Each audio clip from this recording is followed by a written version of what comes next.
लातूर जिल्ह्यामध्ये सध्या मुसळधार पावसाने हजेरी लावली आणि त्यामुळे जिल्ह्यातील बहुतांश नद्या, ओढे आणि नाले भरभरून वाहू लागलेत। पुराचं पाणी पुलावरून वाहत असून तिघांनी जीव घेण्याचा प्रयत्न करत दुसरं टोक गाठलं। पाण्याचा प्रवाह कमी असल्याने सुदैवाने हानी टळली। लातूरमध्ये मंगळवारी अतिमुसळधार ढगफुटी सदृश्य पाऊस झाला आणि त्यामुळे नदी नाल्यांना पूर आल्याने शहरातील जनजीवन ठप्प झालं। लातूर शहरातील झालेल्या मुसळधार पावसामुळे पालिकेची पोलखोल झाली आहे। हातावर पोट असणाऱ्या गोरगरिबांच्या घरांचं मोठं नुकसान झालंय। नाल्यासह गटारातील साहित्य घरात शिरल्यानं संसार उपयोगी साहित्यासह अन्नधान्यांचंही मोठं नुकसान झालंय। बीडच्या माजलगाव शहरात दमदार पावसानं मुख्य रस्त्यांना नदीचं स्वरूप आलं। नगरपालिकेच्या वतीनं सांडपाणी व्यवस्थापन न केल्यानं गुडघाभर पाण्यातून नागरिकांना वाट काढावी लागली। नांदेडच्या हदगाव तालुक्यात मुसळधार पावसानं वरवड गावातील ओढ्याला पूर आला। या पुरात आई, मुलगी आणि पुतणी अशा तिघी जणी वाहून गेल्या। दोघींचे मृतदेह सापडले। अहिल्यानगरमध्ये पुन्हा एकदा पावसानं झोडपून काढलंय। शहरांमध्ये झाडं कोसळून अनेक वाहनांचं मोठ्या प्रमाणात नुकसान झालंय, तर काही रस्ते अक्षरशः पाण्याखाली गेले। पुणे जिल्ह्याच्या शिरूर तालुक्यातील पाबळ परिसरात सतत पडणाऱ्या पावसानं शेतांना तळ्याचं स्वरूप आलंय आणि त्यामुळे शेतीमालाचं मोठं नुकसान झालंय। शिरूर तालुक्यातील मांडवणगडमध्ये मुसळधार पावसानं हजेरी लावली आणि त्यामुळे शेतकऱ्यांच्या पिकांचं प्रचंड नुकसान झालंय। कलिंगड आणि फ्लावरचं मोठं नुकसान झाल्यानं शेतकरी हवालदिल झालाय। अकोल्यामध्ये देखील पावसाचा जोर कायम आहे। ग्रामीण भागात पावसानं हजेरी लावल्यानं शेतकऱ्यांना काही अंशी दिलासा मिळालाय। रायगड जिल्ह्याला सलग 3 दिवस पावसानं चांगलंच झोडपलं आणि यामुळे अनेक शेतकऱ्यांचं मोठं नुकसान झालंय। कांदा देखील पावसात भिजल्यानं शेतकरी हतबल झालाय। बीडच्या आष्टी तालुक्यात मुसळधार पावसानं धुमाकूळ घातला। धामणगावातील शेतकऱ्यांच्या केळीसह संत्रा बागेचं मोठ्या प्रमाणात नुकसान झालं। मावळ तालुक्यामध्ये 4 दिवसांपासून पडत असलेल्या पावसानं विश्रांती घेतल्यानं नागरिकांना दिलासा मिळाला। यामुळे आता शेतकऱ्यांच्या मशागतीच्या कामाला वेग येणार आहे।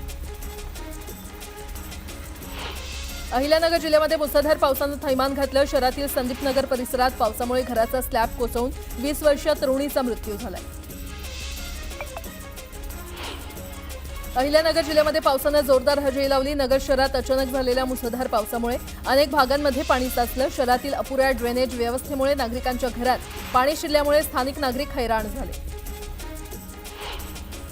मुंबईत दाखल झालेल्या पहिल्याच मोसमी पावसानं मुंबईची तुंबई केली। या पावसामुळे मुंबईकरांचे प्रचंड हाल झाले। दरम्यान मुंबई शहर आणि दोन्ही उपनगरात पडझडीसह शॉर्ट सर्किटच्या 100हून अधिक घटना घडल्या।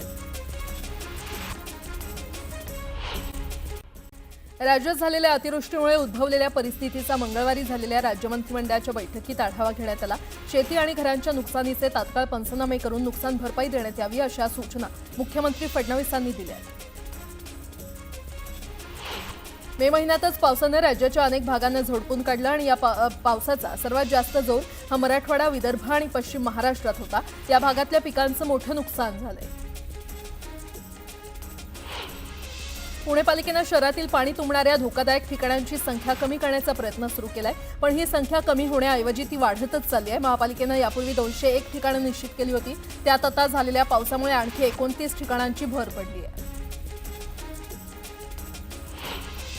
राज्यामध्ये यंदा सर्वसाधारण वेळेपेक्षा अगोदरच मान्सूननं हजेरी लावली। कोल्हापूर जिल्ह्यामध्ये मंगळवारी सकाळपासूनच पावसाची उघडीप दिली आहे, तर पावसाळा सुरू होण्यापूर्वीच राधानगरी धरण हे निम्मं भरलंय। धरणातील सोमवारचा पाणीसाठा 3.96 टीएमसी इतका होता। धरणाची क्षमता ही 8.36 टीएमसी आहे। सोलापूर शहरात 2 दिवसांपासून पडणाऱ्या मुसळधार पावसातही लालपरी सेवा बजावते। लालपरीनं 2 दिवसात 63,83,00,000 उत्पन्न प्राप्त केलंय। या मुसळधार पावसात लालपरीनं 1,09,00,000 किलोमीटर प्रवास केलेला आहे। पुण्यामध्ये मान्सूनचं आगमन होऊन शहरात जोरदार पावसाला सुरुवात झाली, मात्र सिंहगड रस्ता क्षेत्रीय कार्यालय, नगर रस्ता, वडगाव शेरी क्षेत्रीय कार्यालयाच्या हद्दीतील नाली सफाई आणि पावसाळी गटारांच्या स्वच्छतेची निविदा आता आलेली आहे। त्यामुळे आता या निविदा काढून काय उपयोग असा प्रश्न उपस्थित झालाय। जळगाव सुवर्णनगरीमध्ये सोन्याच्या दरात सातत्यानं वाढ पाहायला मिळते। सोन्याचे दर हे 600 रुपयांनी वाढून सोनं प्रति तोळा 99,000 वर पोहोचलंय।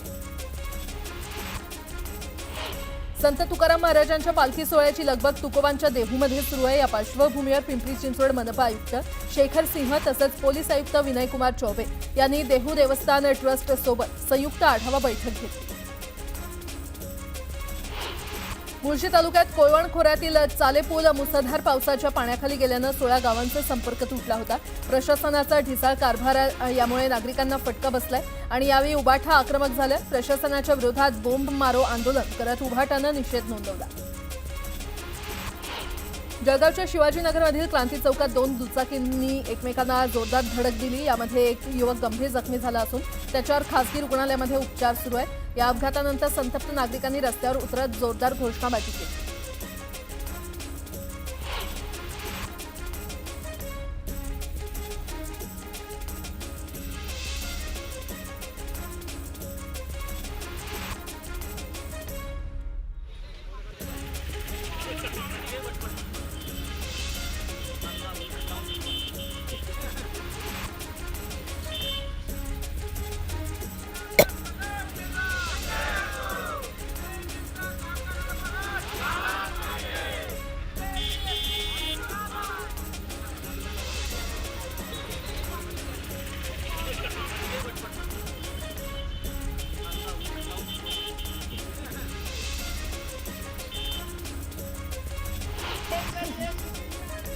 जालना नांदेड समृद्धी महामार्गासाठी जमिनीचं फेरमूल्यांकन करून बाजारभावाच्या 5 पट मावेजा द्या या मागणीसाठी जालन्यातील जिल्हाधिकारी कार्यालयासमोर आंदोलन करण्यात आलं।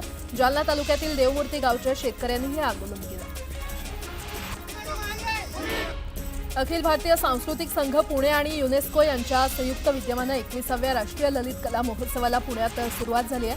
अनेक प्रकारचे वाद्यवादन असे एकूण 1400 कलांचं सादरीकरण होणार अशी माहिती संयोजक हेमंत वाघ यांनी दिली।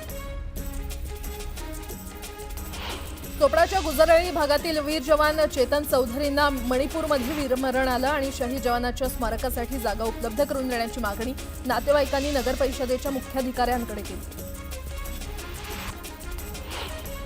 मावळ तालुक्यामध्ये कृषी प्रकल्प उभारण्यासाठी आवश्यक जागा स्थानिक शेतकऱ्यांना भाडेतत्वावर उपलब्ध करून देण्याची मागणी आमदार सुनील शेळके यांनी मुंबईमध्ये कृषी विभागाच्या आढावा बैठकीत केली।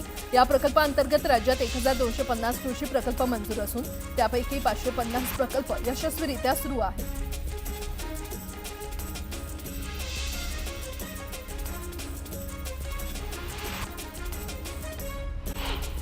नांदेड जिल्ह्यातील अर्धापूरमधील बनावट जन्म प्रमाणपत्र प्रकरणात एका राजकीय पुढाऱ्याचा समावेश असल्याचा आरोप सोमय्या यांनी केलाय।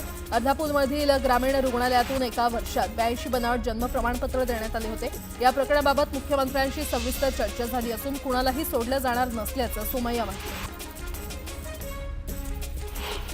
महाराष्ट्रात 2024 मध्ये विलंबित जन्म प्रमाणपत्र हा मोठा घोटाळा झाला आणि त्याच धर्तीवर हिंगोलीमध्ये देखील हा घोटाळा झाला असून नायब तहसीलदारांना अधिकार नसताना देखील त्यांनी प्रमाणपत्र दिलं आहे असा आरोप भाजप नेते किरीट सोमय्या यांनी हिंगोलीमध्ये केलाय। किरीट सोमय्या हे हिंगोली जिल्हा दौऱ्यावर आले होते आणि त्यांनी हिंगोली जिल्हाधिकारी राहुल गुप्ता यांची भेट घेऊन चर्चा केली। राज्यातील बाजार समित्यांमध्ये गव्हाच्या आवकमध्ये घट झाली असून दर काही ठिकाणी स्थिर तर काही ठिकाणी किरकोळ चढ-उतार दिसून आले। बाजारात 10,721 क्विंटल गव्हाची आवक झाली तर 2,806 रुपये प्रति क्विंटल दर मिळाला।